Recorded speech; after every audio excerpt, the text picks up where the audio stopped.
micrófono. Bueno, hola, bienvenidos otra vez, qué pena, estamos volviendo a arrancar. No continuamos. A ver, ¿nos están oyendo? Si hay gente, si hay alguien, para que nos digan. Hablemos, hola, saludemos a toda la gente. Bueno, yo pienso que aquí hay un punto importante para discutir y es ¿por qué habría que darle pastillas de vitaminas o de aminoácidos o de minerales?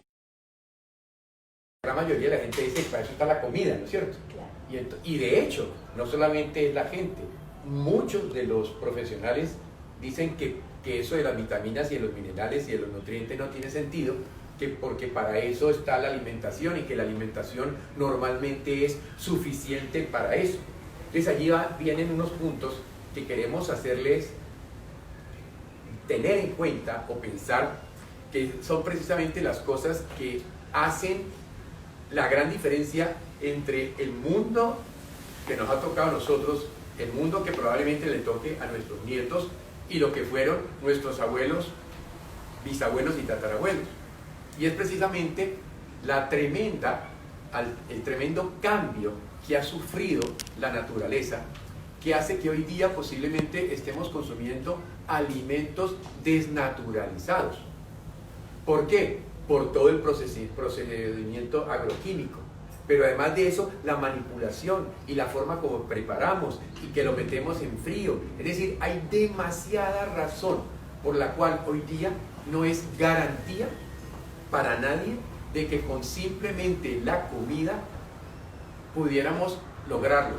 Así estuviéramos haciendo una comida correcta. Porque indudablemente si usted es de los que almuerza gaseosa con hamburguesa o pizza con jugo lleno de azúcar, la cosa va a ser mucho más complicada.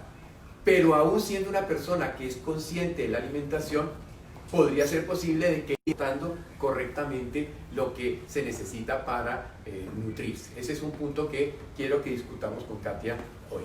Claro, y entonces ahorita en este momento de que estamos viéndole un lado positivo a la crisis actual, nos alegramos de ver cómo la naturaleza se empieza a mejorar, A reverdecer, ¿no? A reverdecer, cómo los suelos, de verdad que es notorio cómo la flora y fauna en este momento vuelve a resurgir. Y entonces también decimos estas pausas como de este ser tierra nos va a permitir también replantearnos cosas que ya hemos hablado en otros momentos sobre la alimentación y sobre esa riqueza del alimento, cuando ya ese suelo vuelve a tener otra vez todos los elementos y todos los nutrientes y que vayamos otra vez hacia esa alimentación con una buena producción, sin tantos agroquímicos, sin tantos agrotóxicos, ¿sí? Entonces, como no, estamos en ese momento de transición. Y que ojalá aprendamos esto, ¿no? Ojalá nos sirva esta lección para aprender. Entonces vamos a estar muy conscientes de que nosotros siempre hacemos la pregunta sobre el origen del alimento y hablamos de la biografía del alimento en realidad, porque siempre estamos invitando a que los alimentos sean orgánicos, a que el alimento sea bien transportado, a que sea bien tratado, ¿sí? Y teniendo aún todos los cuidados, lo que hablábamos, entonces muchas veces no se logra. Y ahí es donde viene el tema de la nutrición ortomolecular, de la necesidad, suplementación. Y volvemos a hablar de esa necesidad, ¿sí? Que es tan importante, y haciendo siempre ese énfasis de la necesidad individual. Exactamente, porque además el otro punto importante que hay que tener en cuenta es que no somos todos iguales. Podemos tener los mismos dos ojos y la misma nariz y la misma boca y las mismas dos orejas, pero no todos somos iguales. George Williams, que fue un investigador en Estados Unidos, creó un concepto que se llamó individualidad bioquímica. Un libro precioso que, a pesar de haber sido escrito ya hace casi 3 décadas, sigue siendo totalmente vigente en el día de hoy. Y es darte cuenta de que tus necesidades, mis necesidades, las necesidades de cada uno de ustedes pueden ser completamente diferentes. Y que aún en estado de salud, yo tengo que mirar cómo es el metabolismo de la persona. Y tengo que mirar varias consideraciones para poder saber si esa persona necesita que le hagamos una suplencia particular o especial de algún tipo de nutriente. Eso es especial. Ahora, hay una cosa, volviendo un poquito al tema de por qué nos están llegando los alimentos desnaturalizados. Uno, estamos agotando el suelo porque siembran y vuelven y siembran lo mismo y vuelven y siembran los famosos monocultivos, que si no estamos en cuenta de eso, pues entonces el suelo se va agotando. Pero resulta que por mucho tiempo simplemente estábamos pensando en CHON, ¿no es cierto? Carbono, hidrógeno, oxígeno, nitrógeno. ¿Qué es lo que le ponen a los cultivos? Carbono, hidrógeno, oxígeno, nitrógeno. Pero resulta que, ¿y qué pasa con los más de 40 elementos menores? Los microelementos. Entonces, esos elementos como el zinc, como el manganeso, como el selenio, que pueden ser importantísimos para una inmensa cantidad de cosas, no están en los alimentos que vienen del campo. Si además de eso se transportan en forma inadecuada, o como ocurre, por ejemplo, que los cogen verdes o biches para que se maduren en el camino, por ser perecederos. Claro, todo eso va en contra del alimento, haciendo que cuando finalmente lo consumimos, ese alimento puede estar muy desnaturalizado. Y luego viene la manera de preparación.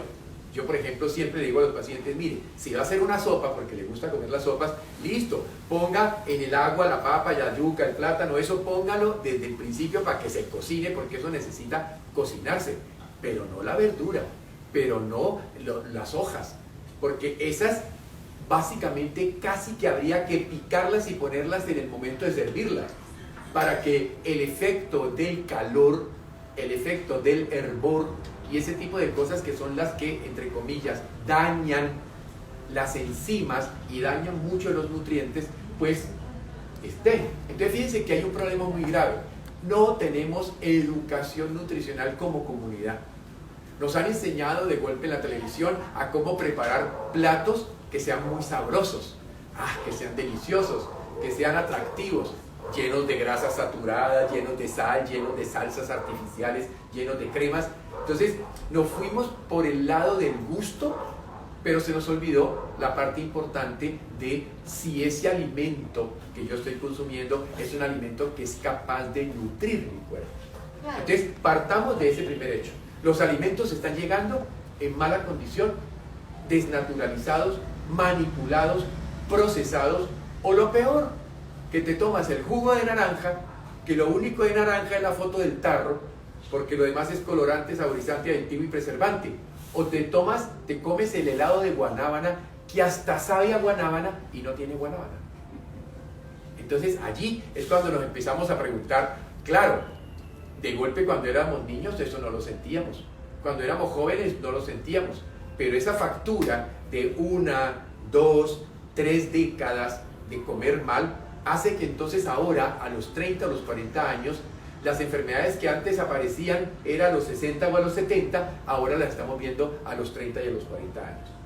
Y por eso hoy día el crecimiento de las enfermedades crónicas y degenerativas está muy en relación con la desnaturalización de nuestro cuerpo a partir de alimentos que no aportan, alimentos que no nos ayudan. Claro, y es muy interesante entonces tener esta gran terapéutica ortomolecular, donde recordamos que el nombre nos habla de que es elementos que nos constituyen, o sea, elementos propios, ¿sí? Entonces, recordemos que es que nosotros tenemos más de 50 minerales que nos configuran, ¿sí? Tenemos más de 22 aminoácidos, ¿sí? Estamos y que coinciden con los elementos de la naturaleza, claro. ¿sí? Entonces el ser tierra y el ser animal y el ser humano comparten estos elementos y la distribución de ellos y el uso, ¿sí? En todos esos procesos que nos da el metabolismo para configurarnos, para regenerarnos y para vitalizarnos, hace que entonces podamos resonar con la naturaleza y poder usar estos reinos inferiores para que nos ayuden a vivificarnos. Entonces es muy lindo ese concepto ortomolecular porque es un concepto en el fondo natural. ¿Sí? Y viene la pregunta sobre entonces si no es ortomolecular y es heteromolecular y vemos toda la farmacéutica. Claro, ese es un concepto interesantísimo. Ortomolecular es propio, heteromolecular es extraño. Los fármacos que normalmente usamos en medicina son heteromoleculares. Muchas de esas moléculas incluso son completamente desconocidas, sintéticas, y por eso existe la posibilidad de que tengan efectos secundarios. Si usamos los ortomoleculares, solamente se podría hacer daño si no saben usarlo y dar una dosis inapropiada o una dosis inadecuada. Pero indudablemente los médicos que trabajamos terapia ortomolecular hemos recibido un entrenamiento que permite que sepamos en qué forma, cómo combinarlos, cómo utilizarlos para reponer. Pero aquí también viene otro punto importante, Katia, que yo creo que deberíamos empezar a entender, y es ¿qué pasa con el intestino? ¿No es cierto? Porque es que el intestino es el responsable de que los nutrientes que hay en la comida sean utilizados y absorbidos. Pero a veces el problema empieza incluso desde antes de nacer, porque ya muchas veces el problema de lo que se llama la permeabilidad intestinal anormal de la madre empieza a afectar al hijo, ¿no es cierto? Por eso nosotros insistimos tanto, una de las cosas que hacemos dentro de lo que llamamos eugenesia médica, o sea, preparar el nacimiento de un nuevo ser humano, es que en los últimos 3 meses del embarazo seamos lo más estrictos posible con la calidad de la buena dieta de la mamá. ¿Para qué? Para que la mamá, cuando llegue al momento del parto y al momento de la lactancia, no tenga un intestino inflamado. Hoy día está descubierto que los cólicos de los lactantes se pueden producir a partir de los linfocitos, o sea, los glóbulos blancos de la madre, que son inflamatorios, porque ella tiene un intestino inflamado, que por la leche materna pasan al bebé e inflaman el intestino del bebé. Entonces, fíjense la responsabilidad tan grande que tendríamos entonces de entender que una madre tiene que 3 meses antes del parto ya empezar a tener un intestino sano y durante todo el tiempo de la lactancia estar estrechamente asociada al intestino sano, sobre todo mejorando su microbiota. Y ahí, por ejemplo, la importancia de algo que nadie come, los fermentados. Claro. Y precisamente recordando el pasado webinar. Sí, webinar. Entonces veíamos este tema y ahora uno recuerda a las abuelas, o sea, las abuelas siempre han cuidado las dietas, lo que llamaban la preparación antes del parto, el posparto, la dieta de los 40 días, todo esto, la lactancia, y eso hace que realmente se vuelvan hábitos saludables y empezamos a ver cómo desde el inicio de la vida vamos a tener esa posibilidad de estar con una buena capacidad de absorción del alimento por vía digestiva o no. Entonces, y ahí viene todo este curso a través de las diferentes etapas de la vida, del chico que está en crecimiento y desarrollo, del chico que empieza a hacer deporte, claro, ¿cierto? Del adolescente con sus rebeldías y sus cambios alimentarios en diferentes formas, ¿sí? Y ya, bueno, ya los géneros, el masculino y el femenino, y toda esa parte también hormonal, ¿sí? Y también esa parte de la edad reproductiva que es tan interesante, de acompañar de acuerdo a sus necesidades, y así sucesivamente se va dando a través de la vida esas necesidades que se van supliendo, y a veces con la alimentación y con toda esta educación que hacemos sucede de manera correcta o no, que tristemente muchas veces puede ser más veces el no que de manera correcta. Quiero que se acuerden que en el programa pasado les dijimos que una cosa era nacer por cesárea y otra cosa era nacer por parto. El niño que nace por parto vaginal tiene el privilegio de pasar por el canal vaginal de la madre, y eso hace que le entren bacterias que hacen que su intestino empiece a funcionar adecuadamente porque va a ser colonizado por bacterias buenas y eso va a ayudar a que tenga la microbiota sana. Y que su sistema inmunológico se desarrolle bien. Entonces, ese, por ejemplo, fíjense, es un punto muy importante porque habría que saber que un niño que nace por cesárea o un niño que nace por parto, el niño que nace por cesárea tiene 5 veces más probabilidad de desarrollar alergias y problemas del sistema digestivo y problemas intestinales y problemas de toda esa naturaleza. Y es por eso que nosotros en todo ese acompañamiento, desde la edad prenatal, acompañamos a nuestras embarazaditas, claro. ¿sí? Y estamos haciendo nutrición ortomolecular con ellas durante todos esos 9 meses, en algunos momentos oral, en algunos momentos también endovenoso. Claro.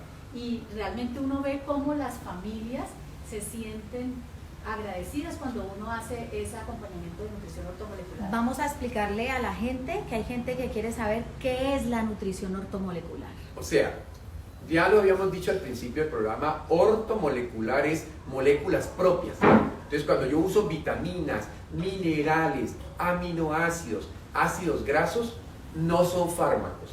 Al empezar el programa dijimos ortomolecular, heteromolecular. Los fármacos químicos son heteromoleculares, son sustancias extrañas. Los nutrientes son ortomoleculares, son sustancias propias. Las vitaminas, los minerales, los aminoácidos y los ácidos grasos hacen parte de mi cuerpo. Entonces lo que nosotros hacemos aquí tiene 3 pasos. El primero es cambios en la dieta. Porque no se trata, aquí no es como que el que peca y reza empata, ¿no es cierto? Entonces no se trata de ponerte un suero y seguir comiendo como animal. No se trata de tomarte una pastilla y seguir comiendo mal, no. Se trata de empezar por corregir tus hábitos de dieta. Pero ¿qué pasa? Que tú puedes estar corrigiendo tus hábitos de dieta, pero si tú venías con 10 o 20 años o 30 años de comer mal, ya es tanta la deuda que tienes que necesitamos pasar al segundo paso. Primero la comida, segundo la suplencia oral. Pero resulta que tú puedes tener inflamación del intestino por todas estas cosas que estábamos viendo. Entonces, en ese caso, si tienes un intestino permeable, si tienes un intestino inflamado, no absorbes bien los nutrientes. Si las bacterias de tu intestino no son las correctas, no hay una buena absorción. En ese caso, queda la tercera posibilidad, que era el tema central de hoy, que era la sueroterapia nutricional, que es básicamente estos elementos ortomoleculares, o sea, propios del cuerpo, vitaminas, minerales, aminoácidos y ácidos grasos, que se pueden aplicar por vía intravenosa. Lo más típico, las vitaminas y los minerales. En una fase un poco más avanzada podemos utilizar los aminoácidos, o sea, los elementos que conforman las proteínas. Y ya solo para casos muy especiales, por vía intravenosa se usan los ácidos grasos, pero eso sí ya son situaciones mucho más complejas, porque los ácidos grasos se prefiere darlos más por la vía oral. Entonces, que quede claro, ortomolecular es reponer esa deuda de 10, 20 o 30 años de vitaminas, minerales, aminoácidos, etc. Porque todo el mundo, por ejemplo, fíjense, para un ejemplo, estamos hablando de osteoporosis y de huesos, y todo el mundo lo único que piensa es en el calcio. ¿Y saben qué? Calcio, magnesio, fósforo, silicio y boro. 5 minerales se necesitan para que los huesos estén bien. Y lo único que le dan a la gente es calcio. Y el boro, que es en mínimas cantidades, si no lo tienes, pues no vas a poder absorber el calcio. ¿Y cuántas de ustedes, queridas amigas, les han dado calcio y les han dado vitamina D y les han hecho un mundo de cosas y la matriz ósea no ha mejorado? La osteopenia, la osteoporosis no ha mejorado. ¿Por qué? Porque solo le estaban dando el calcio con vitamina D y no estaban pensando en el magnesio, en el silicio, en el fósforo, en el boro, en los otros nutrientes. Y así podríamos decir que es para todo. Jamás se necesita un nutriente. Por regla general se necesitan varios nutrientes.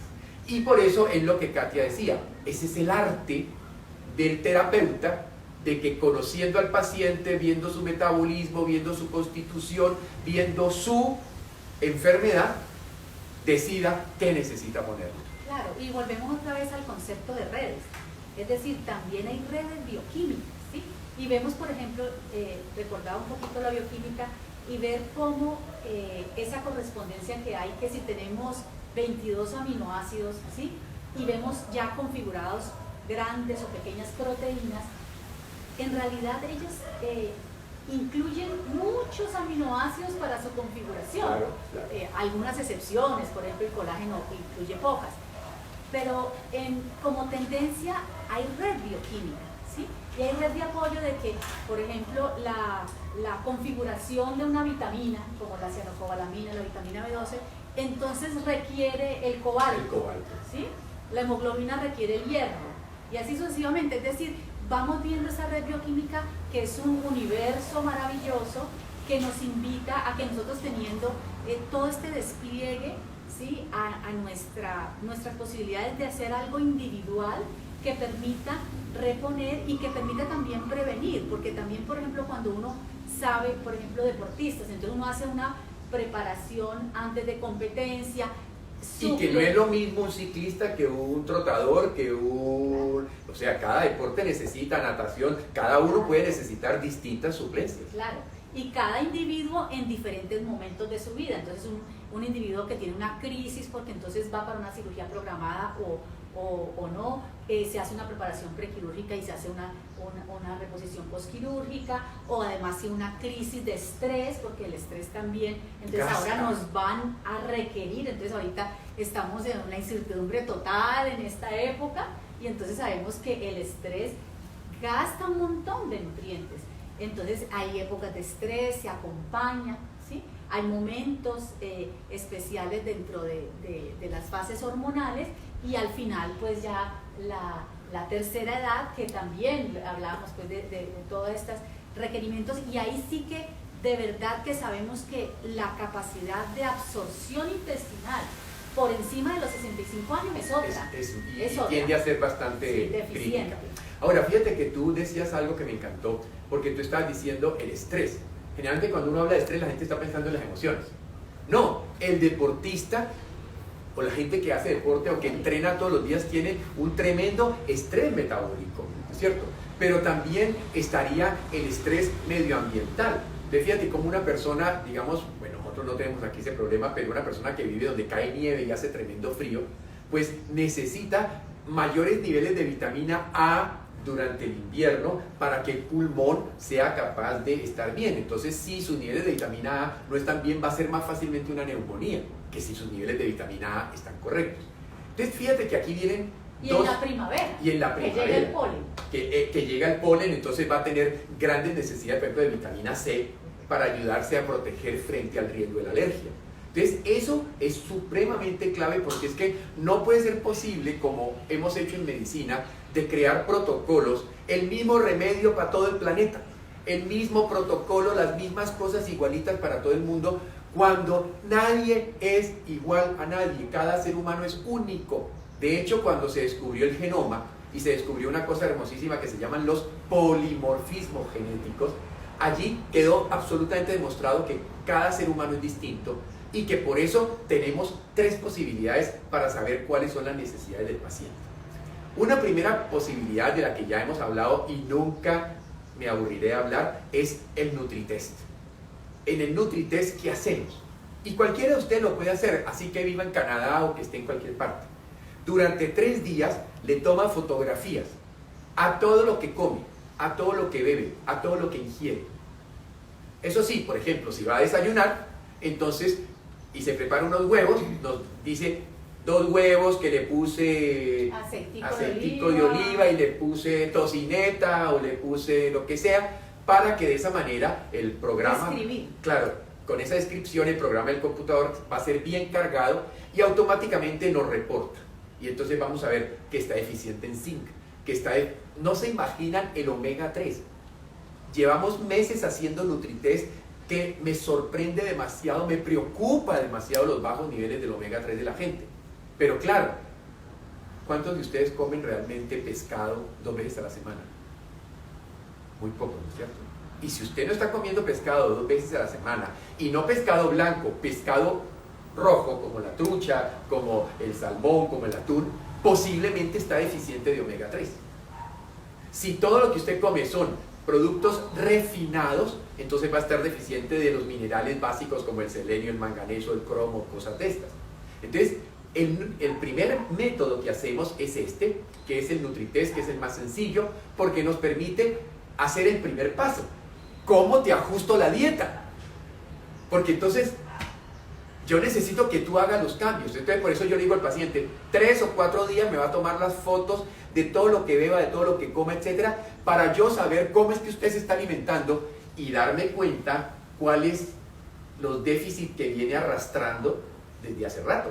Y hay algo muy interesante también que hay que recordarle, porque hay que apoyar esas mnemotecnias, y es que también el paciente debe tomarle la foto a los medicamentos que está tomando. También. Porque en el tema de la absorción de nutrientes vemos cómo algunos interfieren, bloquean los transportadores, hay esa interrelación de nutrientes con fármacos. Entonces también en ese NutriTest es interesante que si este fue la agüita con que me tomé el antihipertensivo, el antiglicémico, o sea, todo lo que sea, fármacos deben de también incluirlo, y de una vez el agüita con que se lo tomó. Entonces es un instrumento muy interesante, una herramienta que nos ha servido muchísimo para esa primera fase de ¿qué cambios hay que hacer? Sí, para poder ajustar. Poderte decir, pero mira dónde tenés tus niveles, es que no estás.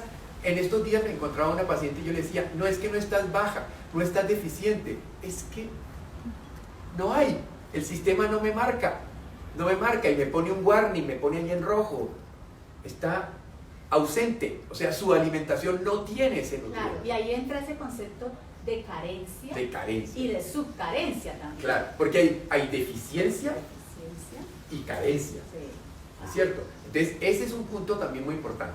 Ahora, hay una segunda posibilidad, que se llama el hair analysis, el análisis de cabello. ¿Qué hacemos? Si ya es un paciente más crónico, con más edad, con una enfermedad más complicada, más compleja, entonces cogemos un poco de pelo y se manda para los Estados Unidos. Ellos allá en Estados Unidos hacen un examen que se llama fotoespectrofotometría de absorción atómica. Es el examen más exacto que hay para poder decir el contenido de minerales, pero algo importantísimo, el contenido de metales pesados y tóxicos. De esa manera, entonces, con este examen yo tengo inmediatamente claro sobre una curva de Gauss, o sea, sobre una curva de normalidad de eficiencia, si tú tienes primero, segundo o tercer grado de deficiencia, o primero, segundo o tercer grado de exceso sobre un valor base bioquímico de normalidad. Entonces ese, por ejemplo, lo utilizamos cuando ya tenemos gente más complicada, gente más compleja. Entonces con ese examen ya, por ejemplo, supóngase que yo me encuentro un paciente con una deficiencia de tercer grado de cromio, pues yo ya sé que por lo menos me voy a demorar 2 años en normalizar a esa persona. ¿Por qué? Porque una deficiencia de tercer grado de cromio no se hizo en un mes o en 2 meses, se ha hecho en 20 o más años. Por lo tanto, si tú has hecho una deficiencia en 20 años, no pretenderás corregirla en 15 días. Y de una vez también nos da el organotropismo para decir, esta persona, entonces vamos a estar pendiente de su páncreas, de estar vigilando que no vaya a ser una prediabetes. Claro. O sea, siempre vamos a correlatar, y eso nos permite también, al tener todas estas ayudas diagnósticas, nos permite hacer, cualificar nuestra terapéutica y poder ser más precisos. Claro. ¿Sí? De todas maneras, un pasito atrás, doctor Oviedo, le invito a lo que hablábamos antes sobre esa posibilidad de autoobservación de cada quien, que nos invita a sospechar, ¿sí? Porque hay una sensación de bienestar, claro, y hay una sensación de malestar, y cada quien va sospechando. Entonces hablábamos de eso, ¿no? Que es bonito para ustedes desde la casa poder revisar, bueno, voy a mirar mi calidad de piel, ¿sí? Está reseca la piel, cómo es mi cabello, me crece, no me crece, las uñas se descascaran, cómo es la cualidad de las uñas, ¿cierto? Me salen manchitas blancas o muchas estrías, ¿sí? Crecen demasiado lento. O sea, hay una cantidad de Síntomas signos y y síntomas, ¿sí? También, por ejemplo, en la parte de los órganos de los sentidos, ¿sí? Entonces, ver que eso también nos los hace sospechar cuando uno ve que hay deficiencia en la visión, cuando hay deficiencia en la audición, en el gusto, en el olfato. Uno dice, venga, esto más me habla de deficiencia de zinc, por ejemplo, o de vitamina A. O sea, nos van dando la forma del pensamiento, no me puedo concentrar, ¿sí? No duermo bien, ¿sí? O sea, vamos revisándonos la parte cardiovascular, ¿cierto? La parte periférica, cómo son las sensaciones, es que me dan calambres, es que me da como un hormigueíto, es que se me está durmiendo y despierte pues el cuerpo porque me durmió, no puedo mantener cruzadas las piernas, o cruza las piernas y está todo el tiempo moviéndolas, las piernas inquietas. O entonces ya la parte circulatoria periférica, entonces es que si me quedo muy quieta me voy poniendo moradita, o se me brotan las venas varices. Y claro, posiblemente ninguna de esas cosas es suficientemente importante como para que la persona salga corriendo a la consulta. Claro. ¿Por qué? Porque la medicina evolucionó bajo un concepto equivocado que se llamó medicina medicalizada reactiva. Ojo, medicina medicalizada reactiva. ¿Qué quiere decir eso? Que la medicina solo empieza a actuar cuando aparece la enfermedad.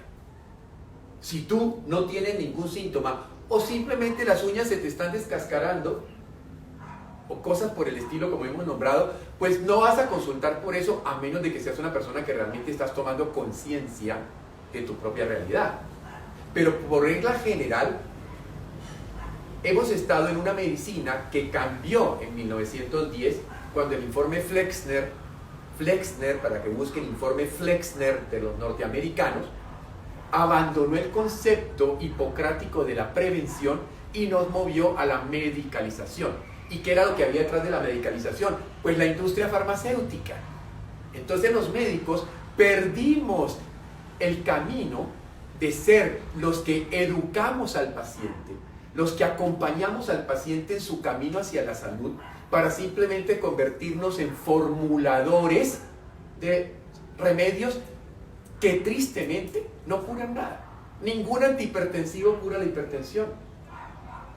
Y así podría dar 1000 ejemplos. Controla. Y claro, si tenés una hipertensión hay que tomarte la pastilla porque te puede dar un derrame cerebral o se te dañan los ojos o los riñones o lo que sea. Pero si a esa persona 10 o 20 años atrás le hubieran enseñado de ejercicio, le hubieran enseñado de alimentación correcta, le hubieran enseñado de estado mental y emocional correcto, le hubieran enseñado de cuidar el medio ambiente, posiblemente no había desarrollado esa enfermedad cardiovascular, etc. Entonces, entendamos que la medicina sacrificó, y esto es muy grave lo que estoy diciendo, la medicina sacrificó la responsabilidad del cuidado del paciente para garantizar la economía de la industria farmacéutica, que lo que le interesa es que haya enfermos crónicos. Por eso, cuando nosotros hace ya más de 40 años empezamos a presentar estas ideas, nos miraban raro. Y yo recuerdo que en alguna época, mi padre, que era médico, un amigo de él dijo: ¿qué pesar Arturo que el hijo se le chispoteó? ¿No es cierto? Porque se metió con cosas raras. Porque entonces yo no estaba hablando de fármacos, sino que estaba hablando de: haga ejercicio, no suba de peso, aliméntese bien, respire profundo, analícese a sí mismo. O sea, todas estas cosas que, como decíamos ahora, hay que empezar a mirarse. El único responsable de la salud es usted. Nosotros no somos, nosotros le podemos acompañar, le podemos decir: eso que estás haciendo no es lo correcto, hay que cambiarlo. Y si tenés una deficiencia, te la tenemos que reponer, que es la razón de la sueroterapia, ¿no es cierto? Ponerte de golpe vitaminas, minerales, aminoácidos, cosas que ya las tienes tan bajas.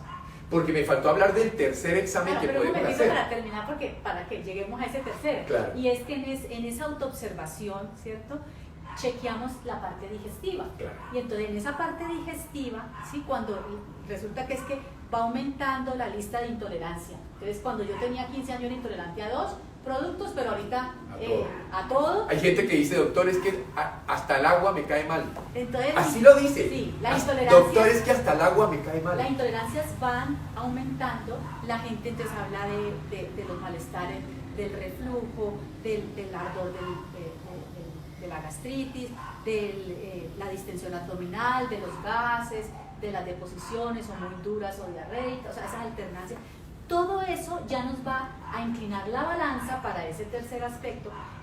Nos va a inclinar la balanza a decir, venga, si yo quiero que esta persona tome un excelente alimento, el alimento va a pasar y no va a ser absorbido porque tenemos una situación de una mala absorción intestinal. Que es muchísimo más frecuente de lo que ustedes creen. Sí, muy frecuente, en realidad es muy, muy frecuente en esta época. Y entonces en ese momento ya nosotros,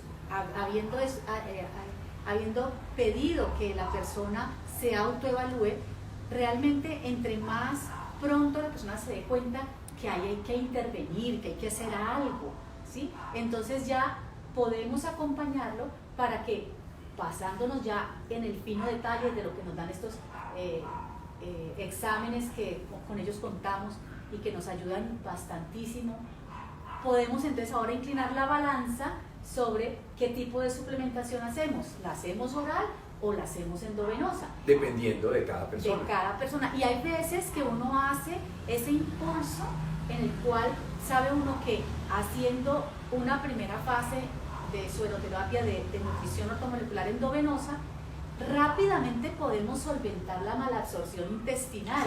Y en ese momento entonces la nutrición oral, la ortomolecular oral, va a ser mucho más fructífera. Entonces siempre hay un orden terapéutico. De hecho, miren una idea. Si yo necesito zinc y yo pongo en una solución 5 miligramos de zinc por la vena, son 5 miligramos de zinc que entraron a la sangre. En cambio, si yo me tomara los 5 miligramos de zinc en una pastilla, yo no estoy seguro cuánto se absorbió. Pudiera ser que se absorban los 5 si estaba muy bien. Pudiera ser que se absorbieran la mitad, o pudiera ser que no se absorbiera nada. Entonces, ese es un punto muy crítico que hay que tener en cuenta, porque es posible que la situación intestinal, mire, normalmente ustedes mismos lo pueden ver. Un excelente marcador de la salud es la lengua. Entonces, por la mañana, cuando se levanten, es el momento ideal, cuando se levanten antes de cualquier cosa, saquen bien afuera la lengua y mírenla. Sobre todo si de la mitad de la lengua para atrás está cubierta de lo que se llama la saburra, que es esa costra como de color amarilloso, blanco, a veces verde, eso te está diciendo que tu intestino está catastrófico. Y háganlo, la prueba que les voy a decir. Supóngase que usted tiene su lengua limpia, que saca y su lengua es rosada, cubiertica por una lechudita normal, etc. Ahora váyase este próximo sábado para una fiesta. Coma de todo lo que no hay que comer, beba de todo lo que no hay que beber, haga todo lo que no se debe hacer. Al otro día, cuando se levante con ese guayabo y con esa maruquera tan horrible, saque la lengua y mírela, para que se sorprenda de cómo, para, por ejemplo, la medicina tradicional china, para ellos la lengua es un tremendo marcador de la salud. Y la observan detalladamente, si la lengua está parejita, si tiene las marcas de los dientes, si tiene estrías, todo eso te puede estar indicando que no estás tan bien. Entonces no hay que esperar a que yo me esté muriendo de la enfermedad, no, porque entonces ¿para qué? O sea, cuando ya me diagnostican el cáncer, ya tengo el cáncer. Y eso lo digo ¿por qué? Porque me acuerdo de esa excelente frase de Servan Schreiber en su libro Anticáncer, un estilo de vida, que empieza el libro diciendo: el mejor tratamiento del cáncer, nunca tener cáncer. Estar antes. La prevención. Entonces, de las cosas que intentamos hacer con la terapia ortomolecular parenteral es rápidamente reponer esas deficiencias. Es como si hiciéramos consignaciones grandes en el banco, ¿no es cierto? Porque seguramente lo que entra por la boca son consignaciones chiquitas, lo que entra por la vena son consignaciones grandes. Estoy dándole un ejemplo, ¿no es cierto?, para que me lo capten bien. Entonces muchas veces, como decía la doctora Katia, empezamos el tratamiento intravenoso mientras estamos sanando el intestino, mientras el paciente está cambiando la dieta, mientras estamos reponiendo la microbiota intestinal, etc. Y allí ya el paciente puede seguir simplemente con su sostenimiento por vía oral. Claro, y lo otro es que... Y ojalá llegue al punto donde ya no necesite sino solo una comida sana, que sería la recuperación del completa paciente, que es lo que uno realmente va a sentir como satisfacción. Esa es la aspiración al final del proceso terapéutico. Y lo otro es que el tener una vía endovenosa nos permite hacer ese uso de estos micronutrientes, ¿sí? Y poder usar en algún momento algo de los minerales, algunos de los aminoácidos, ¿sí? Enriquecerlo de tal manera que podamos individualizar y llenar esas necesidades individuales que permitan que ese suero que se construyó para ese paciente pueda ser el impulso sanador, ¿sí? Entonces estamos hablando de nutrición, pero es un impulso sanador y a la vez lo podemos, teniendo ya esta vía endovenosa permeable, entonces podemos y hacer también otro tipo dentro de todo el abanico terapéutico de la medicina integrativa. Aprovechamos esa vía y es lo que hacemos cotidianamente, aprovechamos esa vía y entonces hacemos otro tipo de terapias que nos van a dar una facilidad y nos van a cortar los tiempos de recuperación, ¿sí?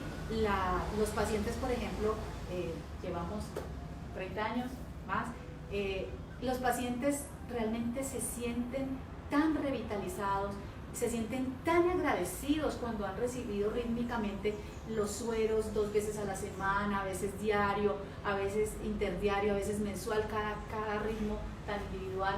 Y te encuentras con pacientes que llevan años, cada 6 meses, cada 8 meses, viniendo a ponerse su suero. Y que me llaman, ve mono, porque él sabe de quién estoy hablando, ¿no? Cuando dice, ve mono, ya tengo que ir a ponerme suero, hermano, porque ya necesito otra vez subirme las pilas. Porque hay gente que lleva ya años y que sabe que de todas maneras el mundo actual tiene un desgaste tremendo. El estrés es de las cosas más terribles. Las deficiencias de vitamina C en el mundo actual son complicadas.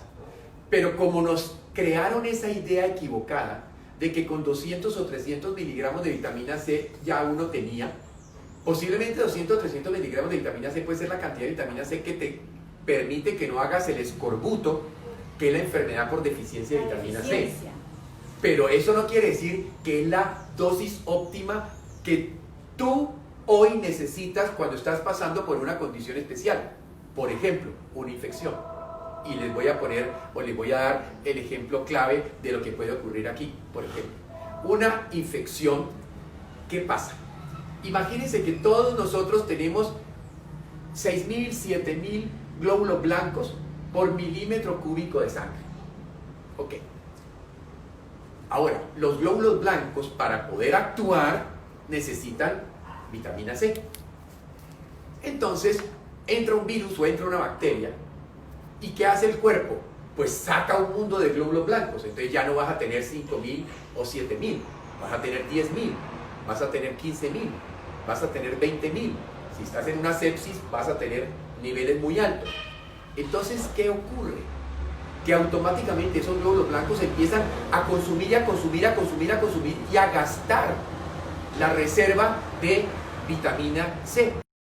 Eso es tan real que en la Universidad de Pretoria, en Sudáfrica, estudiaron e investigaron gente que se murió de sepsis, o sea, de una infección gravísima. Cuando testaron, no tenía ni la vitamina C, estaba ausente, se la había gastado toda la infección. Igual un trauma, igual una quemadura, igual una inflamación, y 1000 cosas a diario hacen, por ejemplo, que entremos en deficiencia de vitamina C.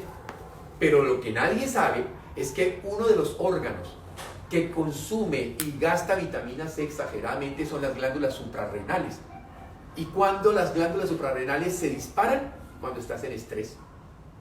Entonces, por ejemplo, si yo tengo una persona con una infección, y no necesariamente tiene que pasar, puede ser que tenga una infección en un diente, o que tenga por ahí una infección en cualquier parte de esas infecciones larvadas, las odontológicas son peligrosísimas, ¿no? Por eso hacemos tanto la evaluación odontológica del paciente.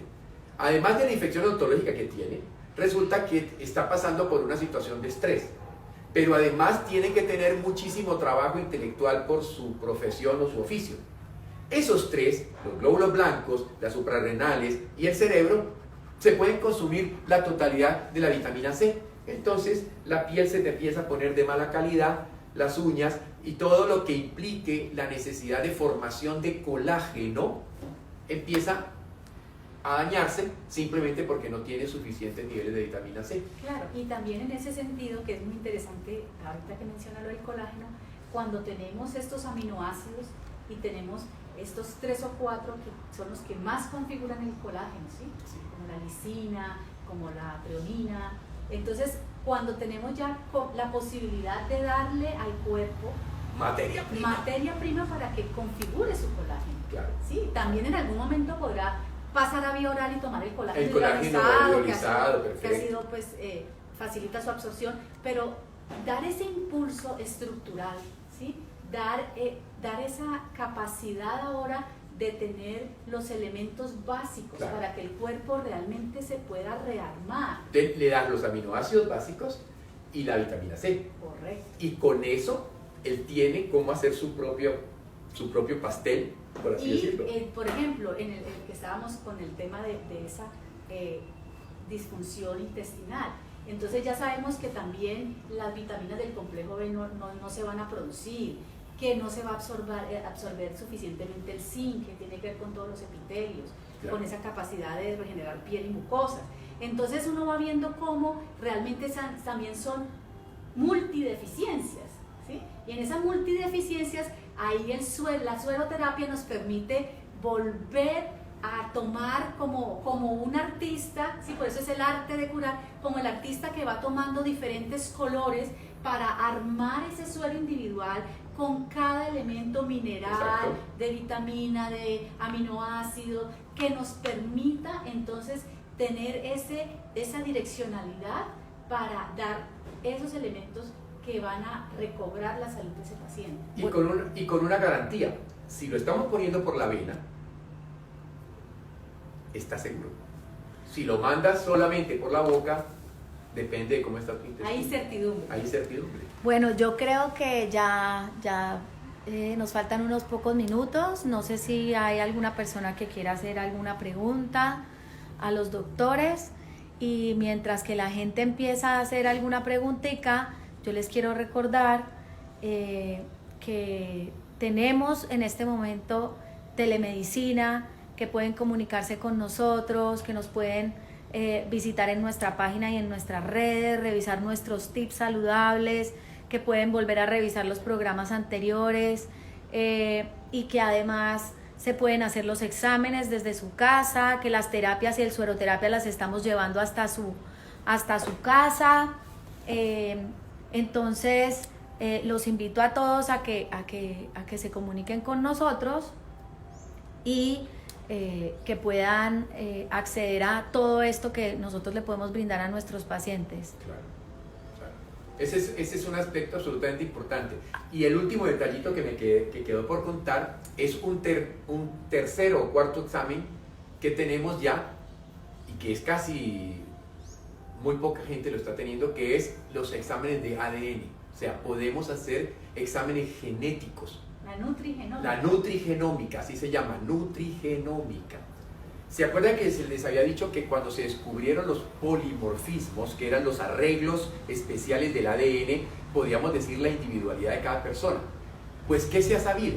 Que ciertos polimorfismos hacen que tú, por ejemplo, tengas intolerancia al gluten, o tengas intolerancia a la leche, o tengas intolerancia a los carbohidratos, o tengas intolerancia al café, o tengas... Bueno, puedo estar dando muchos ejemplos más. Con este examen genético, nosotros le podemos decir con total seguridad, porque es la lectura del ADN de cada uno de ustedes, con esa lectura del ADN yo le puedo decir, este alimento usted no lo puede consumir jamás, este alimento lo puede consumir más o menos, y este alimento lo puede consumir libremente. porque al conocer los polimorfismos genéticos, nutrigenéticos de la nutrigenómica, esto es exacto. ¿Y saben qué es lo interesante? Que ese examen se hace una sola vez en la vida. Porque muchos de los exámenes que ustedes conocen de medicina hay que repetirlos. No, este se hace una sola vez en la vida porque su ADN, que no le va a cambiar, es el mismo desde que nació hasta que se murió. Y esos arreglos genéticos, esos polimorfismos, son únicos en usted. Y identificándoles, podemos decirle entonces, por ejemplo, yo tengo un polimorfismo genético que me hacía tener problema para que el HDL, que es la grasa buena de la sangre, el protector, estuviera alto. Y entonces era simplemente por la incapacidad que tenía en ese procesamiento. ¿Qué debo hacer yo todos los días? Tomar omega 3. Y desde hace ya varios años, yo todos los días me tomo 1500 miligramos de omega 3 y con lo cual he logrado que mis niveles de HDL se normalicen. Si no lo hubiera hecho, posiblemente jamás entendía por qué no me subía. Pero estaban bajos y subieron. ¿Por qué no me subía el colesterol HDL? Porque siempre lo tenía bajo. Si yo más o menos me cuidaba, hacía deporte, tenía buenas cosas. ¿Por qué no me subía? Porque tenía una deficiencia producida por una condición genética. Y cuando descubrimos eso, la gente de golpe abre los ojos. Hace como unos 6 meses me trajeron una criatura, una niña, con una cantidad de problemas alérgicos y una cantidad de problemas tremendos de salud. Y el examen que mejor nos ayudó fue el examen de nutrigenética. Porque nos dimos cuenta de que prácticamente todas las recomendaciones que incluso los nutricionistas o los médicos gastroenterólogos le estaban haciendo a ella no eran las correctas. No porque ellos estuvieran equivocados, no. Por la individualidad. Por la individualidad. Genética. Ellos estaban mandando el protocolo terapéutico para los pacientes con ese síndrome. Para un tema poblacional. Claro, pero ella tenía una condición distinta. Claro. Y lo lindo de toda esta nutrigenómica es que cuando ya podemos direccionar la nutrición y lleva bastante tiempo en una posibilidad en positivo, entonces aparece la epigenómica. Claro. Es decir, que todo lo bueno, ¿sí? También lo malo, pero todo lo bueno que se va ordenando hace que el alimento también tenga una capacidad de incidir positivamente en nuestro ADN, en nuestro RNA. O sea, es maravilloso porque entonces la epigenómica es la gran esperanza. Es la gran esperanza del previo planeta. paso de la nutrigenómica. Entonces uno se siente muy halagado de tener estas posibilidades diagnósticas para poder tener un horizonte terapéutico maravilloso con el cual podemos aportar mucho a la gente. Porque fíjense que si a lo mejor yo no hubiera descubierto eso, posiblemente hubiera podido terminar haciendo una enfermedad cardiovascular. Sin saber por qué, porque yo me he cuidado mucho a lo largo de la vida. Simplemente por una situación genética que ahora, desde el punto de vista de lo que se llamaría la epigenómica positiva, es todos los días consuma omega 3 y aumente el consumo de pescado. Entonces cuando al paciente le podemos decir, vea, es que esto es así, es su responsabilidad, porque ya yo no puedo andar como soldado cuidándolo a él. Pero si usted ya sabe qué es lo que puede comer y qué es lo que no puede comer, de qué es lo que puede tener deficiencias y de qué no tiene deficiencias, pues usted toma la dirección de su propia salud. Y la comprensión exacta asume una gran responsabilidad, pero uno se siente muy realmente comprometido porque le da pleno sentido ya tener, por ejemplo, con base los exámenes, con base de la clínica, con base a los resultados que se obtienen, porque se ven rápidamente. Cuando uno hace una redirección de esta índole, se nota rápidamente el aporte. Entonces, realmente ahí la epigenómica es el paso final, donde volvemos a un estilo de vida saludable, a una nutrición completamente individualizada, ¿sí? Y donde podemos sentir que ese aprendizaje va a ser y lo va a acompañar el resto de la vida. Y miren que esto es tan importante que ahora se habla de epigenética transgeneracional. Es decir, la torta 7 leches 5 azúcares de la tatarabuela que tiene diabética toda la familia, O los chorizos de Paracapá, como se llame eso, que se comían los tatarabuelos que ahora tienen a todos hipertensos y cardiópatas, simplemente eso se puede revertir. Porque así como la alimentación prende genes de enfermedad, también la alimentación apaga genes de enfermedad. Y prende genes de salud. Y prende genes de salud. Bueno, le quiero dar las gracias a nuestras otras doctoras que están detrás de cámaras con el Instagram muy juiciosas contestando las preguntas divinas, la doctora Patricia, la doctora María Isabel, la doctora Liliana Salazar, todas ellas han estado ahí, la doctora Silvana, van contestando lo que la gente está diciendo. Y lo que nosotros dejamos de decir. Y lo que ustedes dejaron de decir y cualquier cosa lo pueden escribir. Hubo una pregunta el programa pasado importante sobre el lavado de café, que lo ideal, estaba preguntando que si eran 4 tazas o cuánto debería ser lo ideal para que lo... Bueno, aclaremos muy bien. Primero que todo, no debe ser un lavado porque no es un lavado intestinal. Realmente esto es un implante de café, por lo tanto lo máximo es un pocillo, y para ese pocillo una cucharada sopera grande para que quede un café, digamos, concentrado, pero lo que se aplica es un pocillo. En primer lugar, porque si usted se lo pone, un pocillo es muy fácil de retenerlo. 4 pocillos ya posiblemente lo pone en urgencia, ¿no es cierto? Entonces, el implante de café, cuya finalidad especial es ayudar a los procesos de detoxificación del hígado, es un pocillo, una cucharada grande, se cuela, se deja enfriar, se coloca en la pera y se aplica por vía rectal. Se retiene durante 15 minutos y luego se evacúa. Esto nos ayuda de manera especial a mejorar la función hepática. Bueno, y muchas gracias. Les recordamos nuestro programa de bienestar a los pacientes que no creen que necesitan consulta y creen que están muy sanos. Tenemos un protocolo de bienestar para que se cuiden anticipadamente y los invitamos dentro de 8 días otra vez. Que también incluye sueros. Que también incluye sueros. Y bueno, gracias a la doctora Katia y al doctor Obirne nuevamente. Muy amable, muy Muchas querido. gracias a ustedes por Cuídense escuchar. mucho, por favor. Acuérdense que ustedes son los Los queremos. responsables de la salud.